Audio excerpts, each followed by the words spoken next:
And that was Michael Shear of the New York Times. And I want to get more perspective on this from our panel. With me now, Deputy Managing Editor of the Weekly Standard, Kelly Jane Torrance, and CNN political senior reporter Stephen Collinson. Thank you both for coming on. Stephen, what do you make of what we just heard from, what do you make of this reporting here about what the president allegedly said in the Oval Office? Well, these are two very careful reporters, and it seems to be a very deeply sourced report. Clearly, if the president, as the president of the United States, had said those things, it would be seen as deeply offensive to many people. But whatever went on in the Oval Office and what is detailed in this report, I think it gets to something deep about the president's immigration policies and the root of those policies. Mm-hmm. Critics have long believed that the president's immigration policies are rooted in racism, and they point to the kind of language he's used when referring to Mexicans way back at the start of his campaign in 2015, the kind of language and rhetoric he's used around the Muslim ban. So this report certainly will reinforce the belief of people who believe that the president's motivation here is based on prejudice as much as anything else.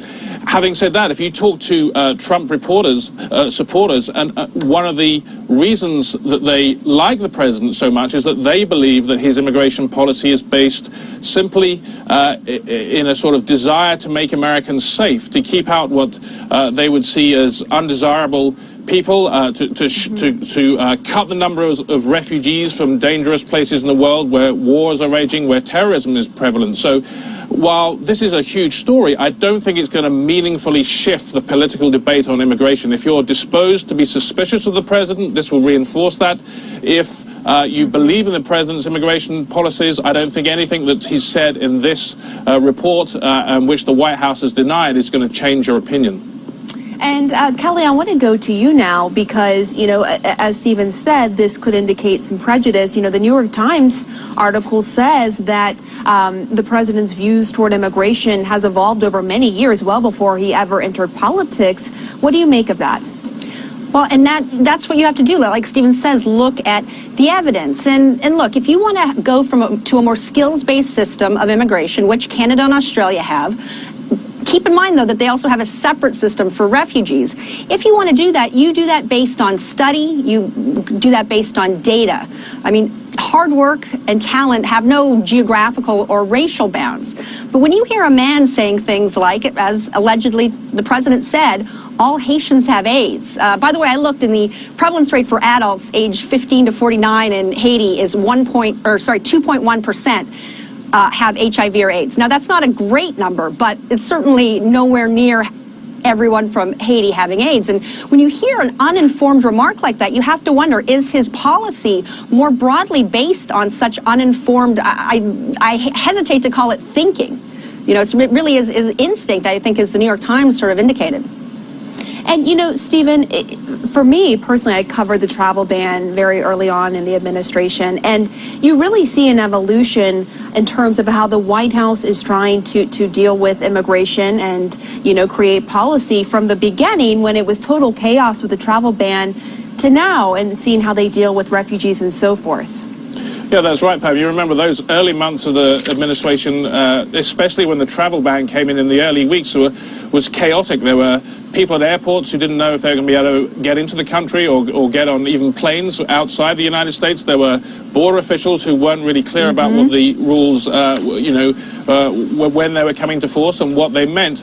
It has got a lot more sort of methodical. I think one of the reasons, of course, is that you've got John Kelly now, who is the Chief of Staff, who was at the Homeland Security Agency Department, who is clearly a key player in the administration's immigration policies. So I think many of Donald Trump's supporters would say that they're actually quite happy with the way that has evolved. There have been various iterations of the travel ban that have sort of got through the courts. It's clear, though, from this New York Times report that the president was deeply frustrated that the first version of the travel ban was stayed by the courts, and he felt that the second version and subsequent versions were watered down and didn't live up to exactly what he was saying and what he was promising his supporters on the campaign trail. But it's clear that immigration is not just a key to Donald Trump's support among his political base, it's a motivating factor for him in his sort of personal political philosophy, and it's going to continue to be one of the most controversial political issues running up through the midterm elections year in the next year. And of course, he's ending this year without fulfilling his #1 campaign promise, building that wall. All right, and having Mexico pay for it. And having Mexico pay for it, right. He sort of seemed to go back away from that as of late. All right, Kelly Jane Torrance, Stephen Collinson, thank you so much. Thanks, Pamela. And we're getting some more breaking news this hour. We've learned that Deputy Director Andrew McCabe is retiring. President Trump has just tweeted about this.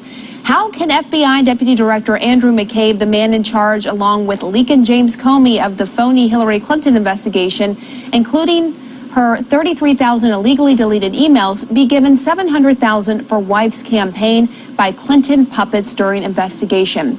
A second tweet, FBI Deputy Director Andrew McCabe is racing the clock to retire with full benefits, 90 days to go. With me now, retired FBI supervisory agent James Gagliano. First of all, I just want to do a fact check on the tweet because Andy McCabe's wife, who was running for office, received just a little bit less than $700,000 coming from Virginia Democratic Party and also a PAC in Virginia. So not coming from Hillary, as he seemed to insinuate there in that tweet. But first, I want to get your reaction to Andy McCabe and the fact that he's retiring and the president's tweet here, James. Well, 2 points, Pamela. First of all, it's personal for me. I know Andy McCabe since he was a young agent. He worked for me on the SWAT team in the New York City office of the FBI. Andy's an honorable and decent man. I think some mistakes have been made. I think he should have recused himself from a couple of these investigations a bit earlier than he did. Which ones? Well, specifically the Clinton email investigation. I think he could have recused himself in that a little bit quicker, or maybe there could have been a conversation at the kitchen table with his wife as far as her political aspirations and goals. Many agents have a problem with that, even though no one thinks that Andy did anything to put his finger on the scale. The president's tweet, reprehensible. Andy's a career public servant. No matter what you think about him, Andy's worked his butt off for the organization and the American people for 20 years. The second piece of this now is, how does the federal retirement system work? Andy came in the mid-1990s. He's under the federal employee retirement system. Not to get too wonky, you have to spend 20 years in the FBI or be age 50, whichever comes second. So what Andy's got to do is, he's got 20 years in the FBI. He's got to reach that age 50. He's 49 right now. In the spring, I believe he turns 50. So the president's sending that tweet out and saying that, well, some people could interpret that as a threat.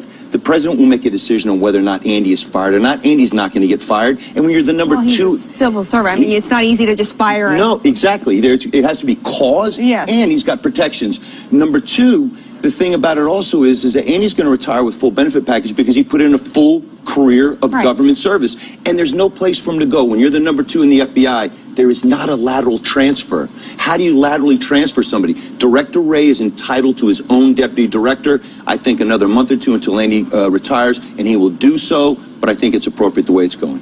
But the bottom line is, I mean, I've been hearing from weeks from people I know in the FBI that he's going to retire in March, that this is going to happen. I mean, this is sort of par for the course when you're in the FBI and you reach that point when you can retire. This doesn't necessarily mean he's doing so because he's under pressure due to the Trump-Russia investigation. 8 FBI directors in our 110-year history. Yes, there were some interim directors, but only 8 full-time appointed FBI directors. The average amount of time that a deputy director would stay on when a new FBI director is appointed, 2, 3, 4 months. You want to give the new guy coming in some ability to get his footing and get his feet on the ground. So it's appropriate that he stayed on after Director Wray was appointed. And now I think the question becomes, who is Director Wray going to pick to be his number 2? Of course, that is a big question. But this also comes on the heels of the fact that James Baker, General Counsel, has been reassigned within the Bureau to a new role. And so it does raise sort of questions. Why is this happening now? Do you attribute this to any effort by Republicans to sort of undermine the current Russia investigation, or just a new FBI director coming in and wanting his own leadership?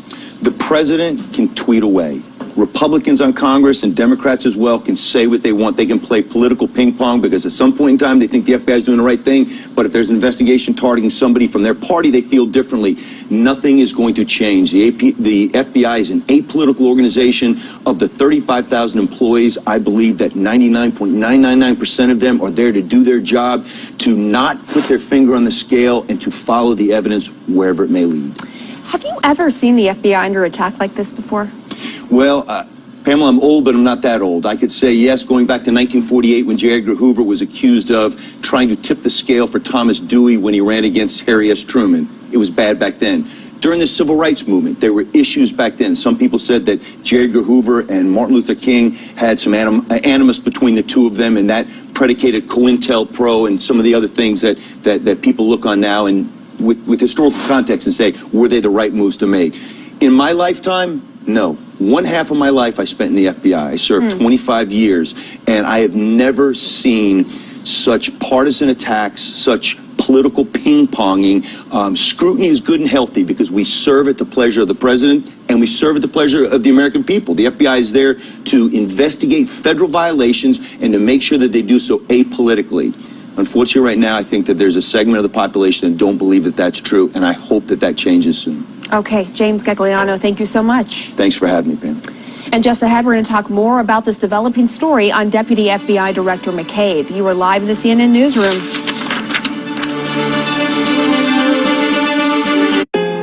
For millions of baby boomers, there's a serious fight. This holiday, bring home the feeling at Wayfair. It is day one of Christmas vacation for President Trump. So far, he spent his first day off golfing at his private club in Florida. CNN shot this exclusive video of him setting up for a putt. The holiday break comes as the president celebrates a major victory. Just 24 hours ago, he signed the Republican tax bill into law. But even then, when the president had every reason to brag, he didn't talk for long. You see, unlike past presidents, Trump did not hold a year-end news conference to tout his accomplishments, something that hasn't happened in 15 years. Instead, he took a few questions before reporters were ushered out of the room. Today, though, we're learning that's not what President Trump originally wanted. We're actually told his aides argued against it, fearing he'd be asked questions about the Russia investigation. CNN's Boris Sanchez has all the details. He is live in West Palm Beach, Florida, right near Mar-a-Lago. So, Boris, what can you tell us? Hey there, Pam. Yeah, that's right. Advisors apparently talked the president out of holding this year-end in-depth news conference with reporters out of fear that he would be besieged by questions about the Russia investigation and other distractions. The White House certainly dealing with a distraction right now and responding to this explosive New York Times report about some alleged insensitive comments that the president made about certain nationalities during a meeting about immigration with top officials. The White House refuting all of the New York Times reporting, but this is certainly not something that the White House wanted to be talking about just one day after the president signed the tax reform bill into legislation. They were expecting to be taking a victory lap right now. They wanted an uneventful vacation. We were told that the president was expected to start focusing on his State of the Union address, which is scheduled to be delivered to the nation before the end of January. We were also told that he was going to start weighing his options when it comes to the next steps in his legislative agenda. There are two options essentially on the board for the president. One would be to dig in on entitlement reform, on welfare reform, something that House Speaker Paul Ryan has said is the next logical step following tax reform, or potentially something that he talked about before departing for Mar-a-Lago yesterday in the Oval Office before reporters, an infrastructure plan. The president actually admitting that his legislative agenda might have moved much easier ahead had he gone for infrastructure first, because in his words, that's a bipartisan issue, somewhere that Republicans and Democrats can find common ground. Despite all of that, the White House is now having to respond to this, again, explosive New York Times report, something that we will likely hear about again and again in the coming days, Pam. And those sources of the New York Times requesting anonymity, the White House putting out a statement saying some officials on the record denying that, but the New York Times, who just interviewed the reporter for that article, and they are standing by their reporting. Boris Sanchez, thank you so much.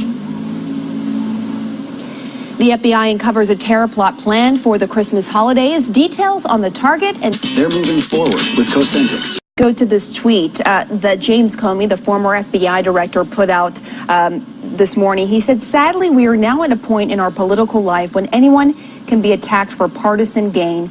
James Baker, who was stepping down as FBI general counsel, served our country incredibly well for 25 years and deserves better. He is what we should all want our public servants to be."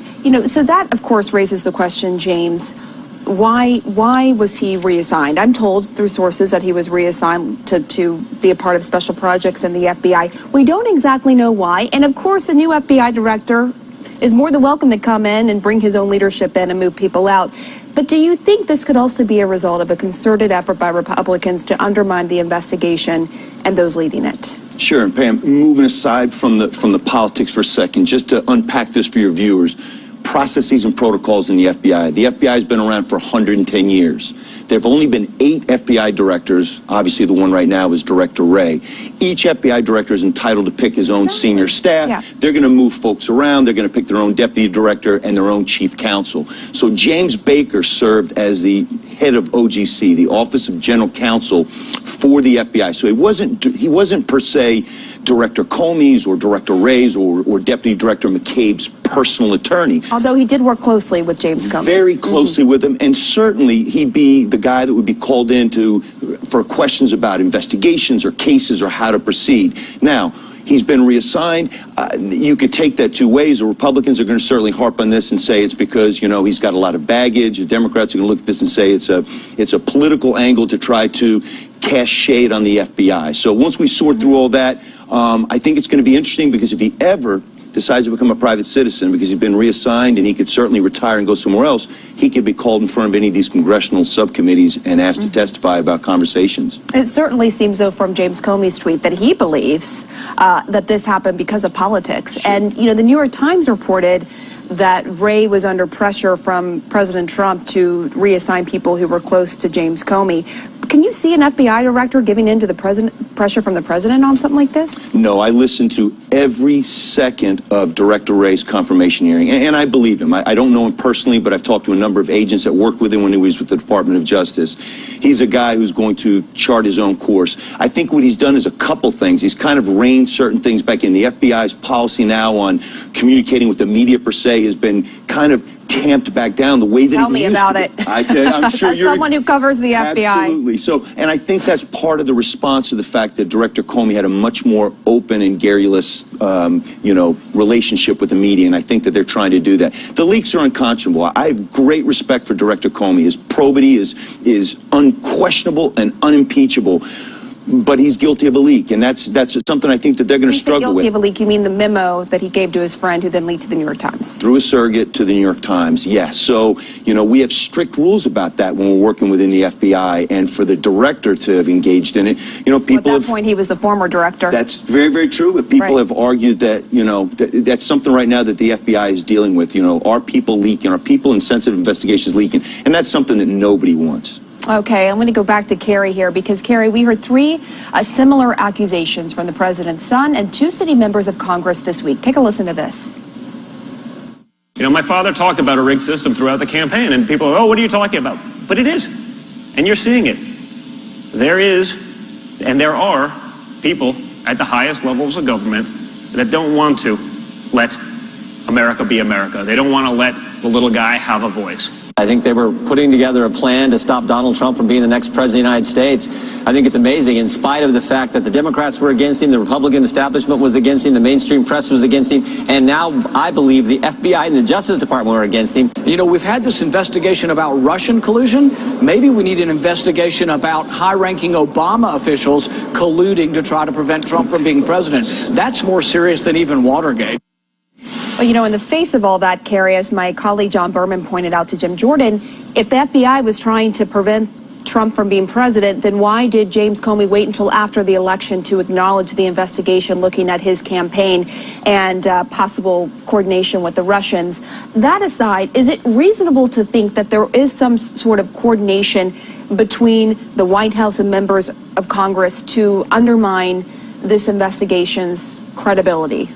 It sure looks that way, Pamela. And I want to go back for a second to what Jim was talking about and with respect to the tweet that you put up from former Director Comey. I've known Jim Baker, the outgoing FBI General Counsel, for almost 20 years now. And there really is nobody who represents a greater level of public service and dedication to the country, particularly after the years after September 11th. And so what we're seeing in some of those clips that you played from Republican members of Congress, from Donald Trump Jr., it is just part of what is happening that I just can't remember ever seeing before, which is members of Congress, those involved in the political space, who are verbally attacking and going after individuals like Jim Baker, like Jim Comey, like Andrew McCabe, who have dedicated their lives to public service and protecting the country. It's one thing to have politics over issues or politics in the context of an election, but this targeted attacks against particularly the FBI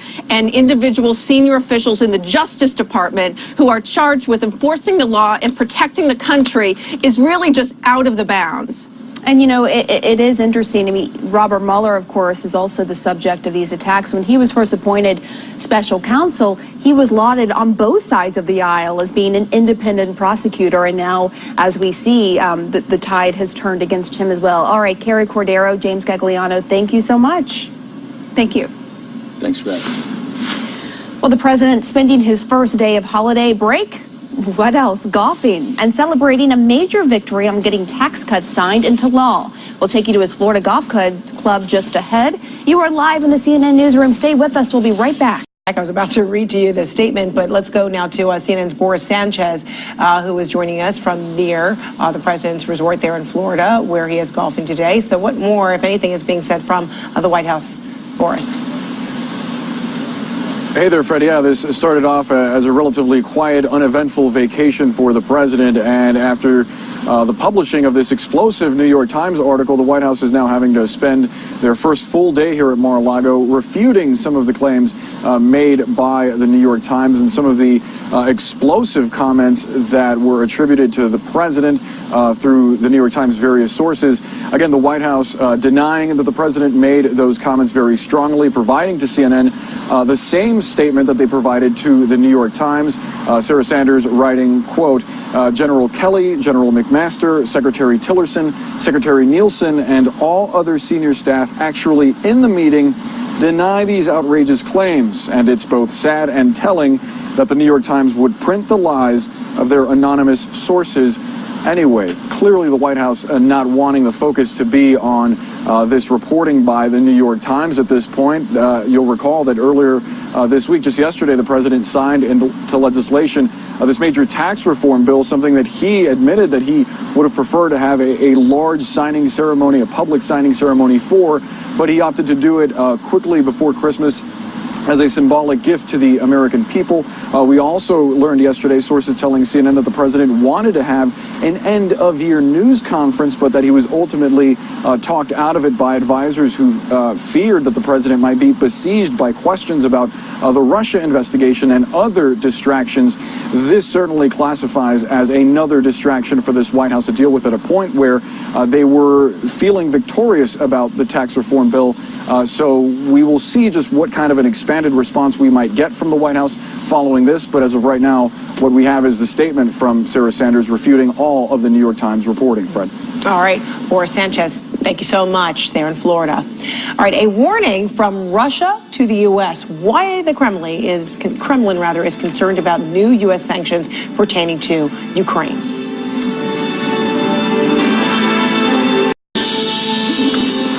Welcome back. A just-released New York Times article reports on explosive details of a June Oval Office meeting about President Trump's aggressive immigration agenda. In the article, the president is accused of making several inflammatory statements about immigrants. The Times article, citing 6 officials who attended or were briefed on the meeting, details the president was visibly upset about immigrants flooding into the United States despite his campaign promise to fortify the nation's borders. borders. Venting to his national security team, the president reportedly began reading from a document given to him by domestic policy advisor Stephen Miller that listed how many immigrants received U.S. visas in 2017. And according to one of the officials who attended the meeting, according to this New York Times reporting, the document read that, and I'm quoting now from how it's written out of the New York Times, Haiti had sent 15,000 people. And the president is being quoted here as saying, they all have AIDS, he grumbled, according to one person who attended the meeting. And then in this meeting, apparently, it was also mentioned how many had come from Nigeria. And I'm quoting now how it's written from the New York Times. 40,000 had come from Nigeria, Mr. Trump added. Once they had seen the United States, they would never, quote, go back to their huts in Africa, recalled the two officials who asked for anonymity. Now, I want to bring in one of the reporters, Michael Shear, of the New York Times, who helped break this story. Michael, good to see you. All right, so this meeting, now already Sarah Huckabee Sanders, the spokesperson, you had reached out to, and according to the article, Sanders is saying this didn't happen. So how did this come about? Do you have sources who either heard of, were in attendance of this meeting, who are giving you these quotes of how the president reacted to these things? Right. Thanks for having me on. I appreciate it. My colleague Julie Davis and I both cover the White House, and we spent the last several months actually working on a very long piece about the president's immigration policy throughout the entire year. So we tried to trace from the beginning of the year, which started with the travel ban, all the way through a lot of the different pieces of immigration policy that the president has tried to implement, a lot of which have been aimed at securing the borders, making sure that people don't come into the United States. As part of that reporting, we talked to several people who described this meeting, in which the president came into the Oval Office, had a lot of his national security team there, and was essentially complaining, this is about halfway through his year in June, complaining that the steps that they had taken so far hadn't done enough to secure the borders, to keep people out, that people were still flooding in his words, as too many people coming in, and that they posed potentially a threat and other problems. And it was in the course of the reporting of that meeting that we talked to people who described how the meeting went and what the president said, and that, as you described, that he read from a list of countries and how many people were had come into the United States from those countries. And that's when he made sort of derogatory comments, first about the Haitians, and then about the Nigerians and others. And so,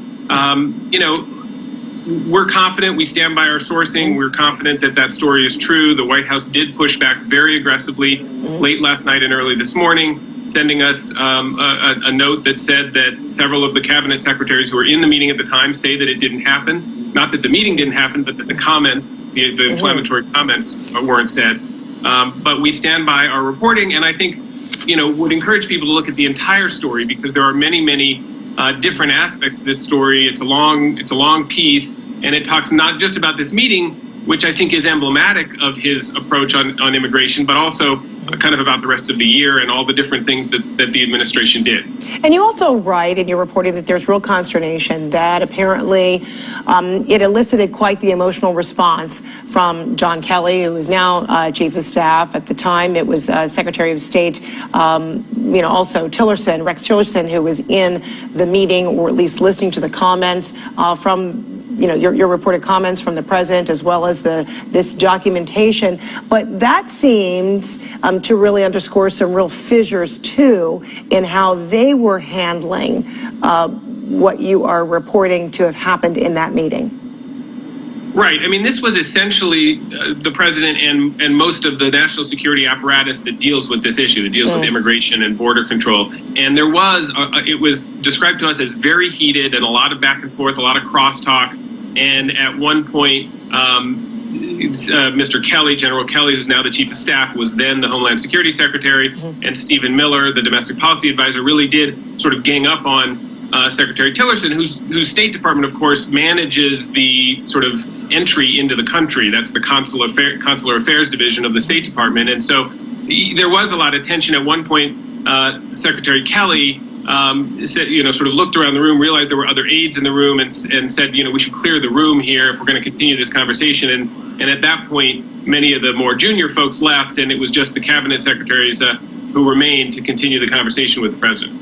So this almost indicates, too, in reading your article, that,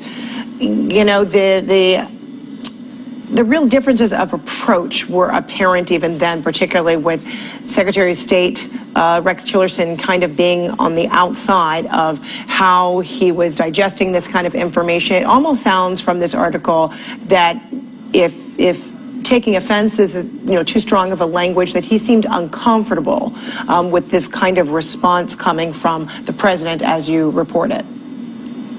Well, look, this ultimately wasn't a piece that was designed to look at the question of the fissures inside the administration. There's been a lot of other reporting, my newspaper and elsewhere, about the differences between Secretary Tillerson and others on the president's staff and the president himself. So this wasn't the idea of this article wasn't to sort of get at that, but it's certainly true that what was true about that meeting was that there was a lot of frustration, a lot of raw emotion, or a lot of raw feeling. And what we document in the rest of the story is that it took a while for the president's staff to kind of figure out how to maneuver the levers of power in government to get the things done that he wanted to get done on immigration.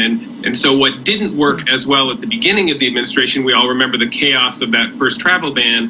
When you sort of get to the end of the year, he's reduced limits on refugee entry into the country. He's ratcheted up enforcement and deportations inside the country. And so you get this sense that regardless of what the disagreements and divisions were among some of the key players, by the end of the year, the administration really has done a more effective job at implementing this sort of restrictionist agenda, this sort of keep people out agenda, which is what the president really wanted to do when he came into office. Yeah, and we've talked about Nigeria and Haiti, but also on the issue of Afghanistan, that was also something that was discussed. And you're reporting it here, more than 2,500 were from Afghanistan, a terrorist haven. The president complained. That's how you have it written in your article. But give me some detail on how the 2,500 number from Afghanistan was part of that documentation that was either being read to in some part and also the president reading,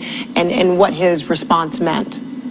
Well, so one of the things that was said back to the president during that meeting, according to our sources, was from Mr. Kelly and also Mr. Tillerson, was, look, these numbers that you're seeing on the paper, Mr. President, are largely, they're not indicative of threats. They're an overall number of people coming into the United States from those countries.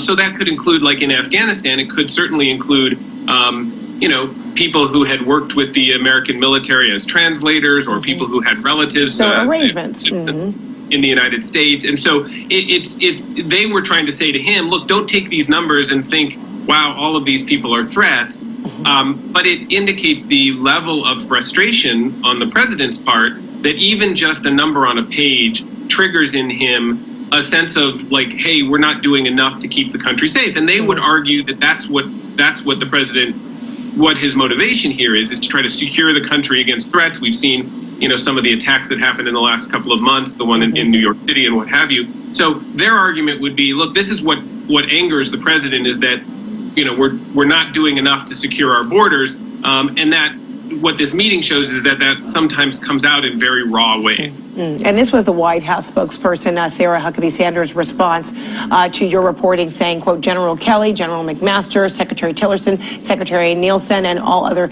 senior staff actually in this meeting deny these outrageous claims. It's both sad and telling. The New York Times would print the lies of their anonymous sources anyway. And also in your reporting, you mentioned that there were people outside of the room, but they could hear the sentiments of the president, and that he seemed enraged. Well, so he was clearly angry, according to the people that we talked to, both who had been in the meeting, but also who had been briefed about it. Just to clarify, the folks, when we reference folks that had been moved out of the meeting and were outside, the meeting at one point, as I mentioned, did get cleared out of some of the other staff members. We're not suggesting that they could hear through the closed door the specifics of the conversation, but once they were outside and the door closed, they could clearly hear that the conversation remained heated and was ongoing. Okay, Michael Shear, it's a fascinating read. Thanks so much for joining us with the New York Times. Appreciate it. Sure. Thank you very much. And we'll be right back. For Christy Paul. And I'm Victor Blackwell. Good morning to you. Now, the president is starting his morning at his golf course. He's celebrating after Christmas came early in the form of his first major legislative win, tax reform. But this end-of-the-year high could be overshadowed by new developments in the looming Russia investigation. The president wanted to celebrate the win with this traditional year-end news conference, but his aides told him not to. Now, the House Intelligence Committee began questioning Trump's longtime assistant over the meeting between Donald Trump Jr. and the Russians back in June of 2016. All of this may be making Republicans nervous as they head into the 2018 midterm elections. Senate Majority Leader Mitch McConnell is reportedly concerned about losing both the House and the Senate to Democrats.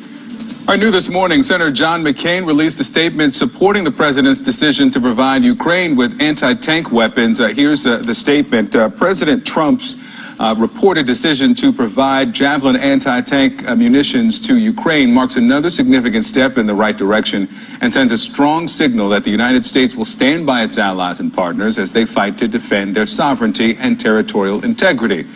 Well, this decision is years overdue, he says. The president's move comes amid escalating clashes between Ukrainian soldiers and the Russian-backed separatists.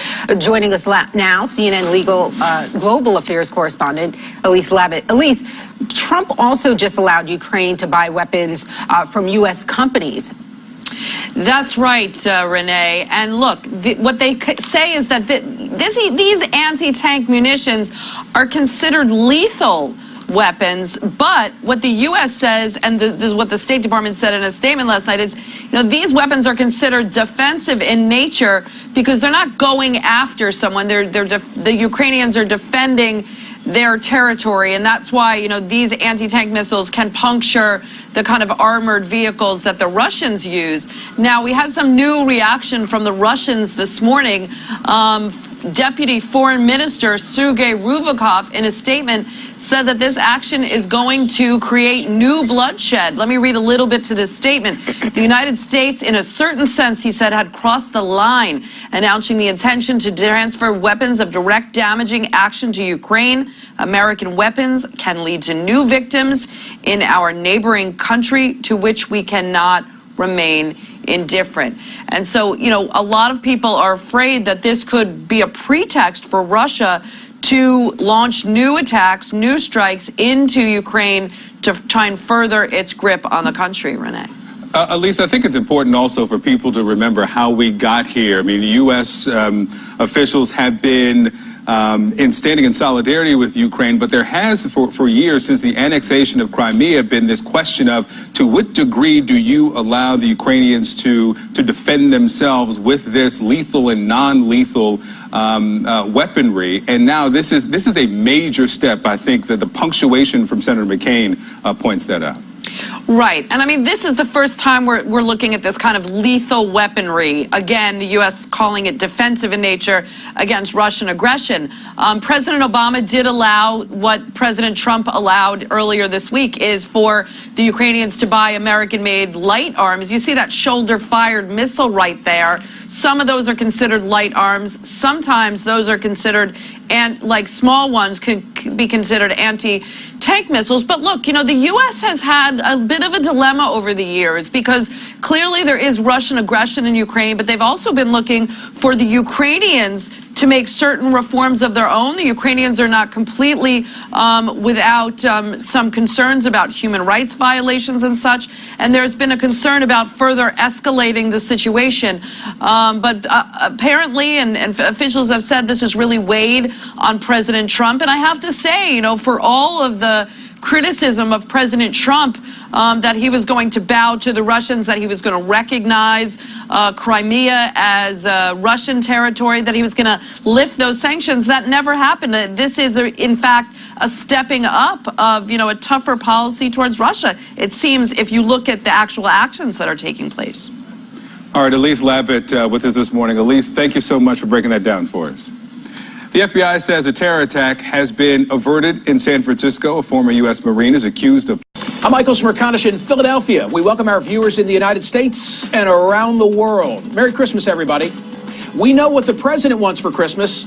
Credit from all the media for all of his achievements. He tweeted, "Sadly, the fake mainstream media will never talk about our accomplishments in their end-of-year reviews. We're compiling a long and beautiful list." Well, Mr. President, stick around. I'm about to talk about your impact. Plus, with 750 million packages delivered by UPS this holiday season, a growing number are being stolen by so-called porch pirates.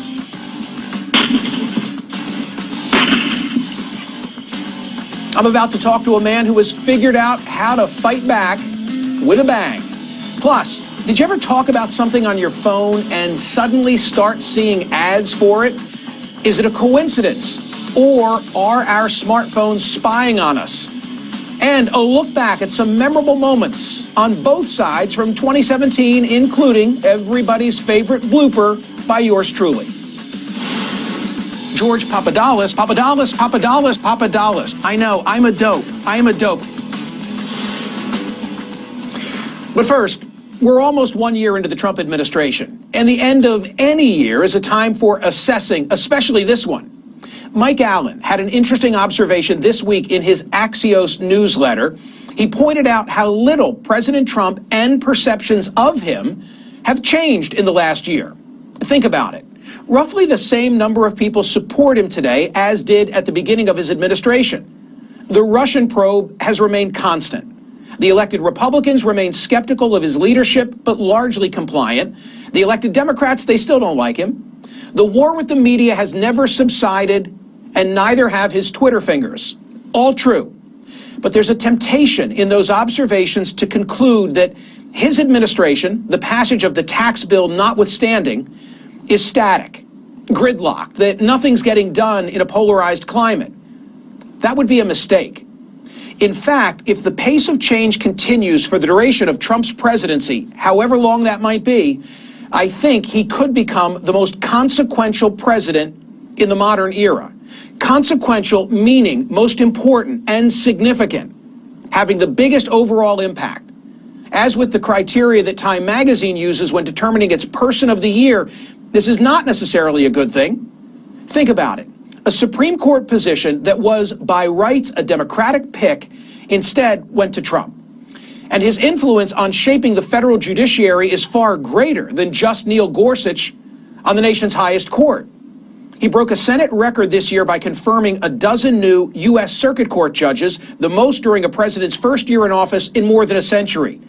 At the rate that he's going, by next year, more than 12% of federal cases heard will be by Trump-appointed judges. Those picks will be his longest-lasting legacy. The tax bill that he's just signed is the first major overhaul of policy since the Reagan era. Whatever the effect, that won't be undone anytime soon. And by ending the individual mandate, President Trump has felled a major domino that will upset the economic viability of the Affordable Care Act. After all, how can you provide coverage for those with pre-existing conditions if you don't have everybody in the insurance pool?